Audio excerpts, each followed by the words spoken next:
สบายดีข้าพเจ้าวงดาซีธีรวันเช่นเคยมื้อนี้จะมาแก้ไขปัญหาที่ว่านักเรียนและครูอาจารย์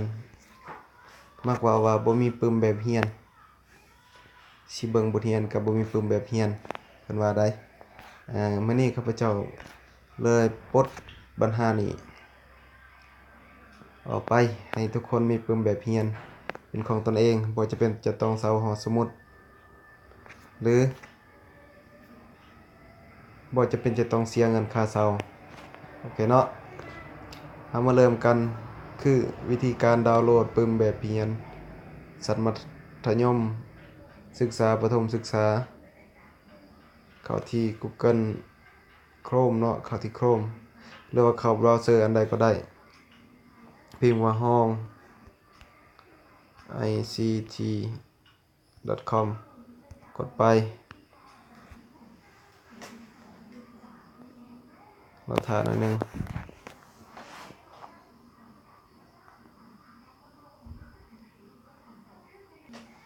โอเคนี่คือหน้าเว็บของพวกเราเองเนาะและข้าพเจ้าสีนำพาประธานดาวน์โหลดปึ้มเลยที่จริงมันก็จะมีหลายๆอย่างเนาะสำหรับข่าวสารจะเข้าที่3จำนี่เด้อขออภัยเนาะ3ขีดเลือกที่ปึ้มแบบเรียนเข้าตัวทำอิฐหรือตัวที่2ก็ได้ตู้ปึ้มแบบเรียนชั้นประถมและมัธยมศึกษาอันนี้สมมุติว่าข้าพเจ้าอยากเบิ่งชั้นมัธยมศึกษากดเสร็จเลย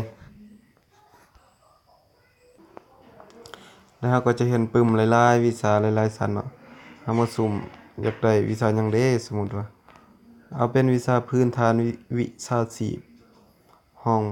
ม.3 กดที่ดาวน์โหลดไปเลยชั้นสมุดเด้อ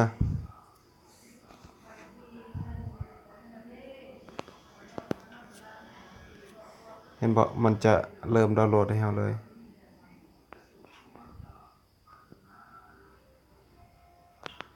รอท่าหน่อยนึงเนาะในขณะที่เรารอท่าเราจะกลับคืนสู่หน้าเว็บของพวกเราเลย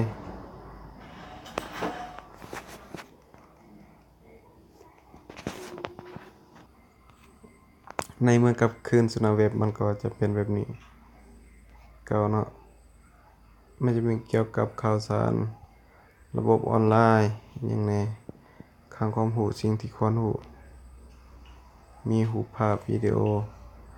เอาเรามาเข้าที่ข่าวสารเนาะว่ามีข่าวสารหยังแน่แจ้งการนี่ไอทีเหตุการณ์บ้านเมืองศิลปะกีฬากิจกรรมประจำวันเอาเป็นข่าวไอที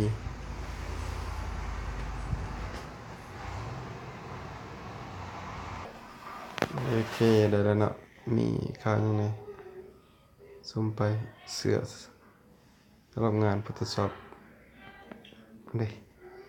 มีหลายๆอย่างเนาะข่าวไอทีก็ได้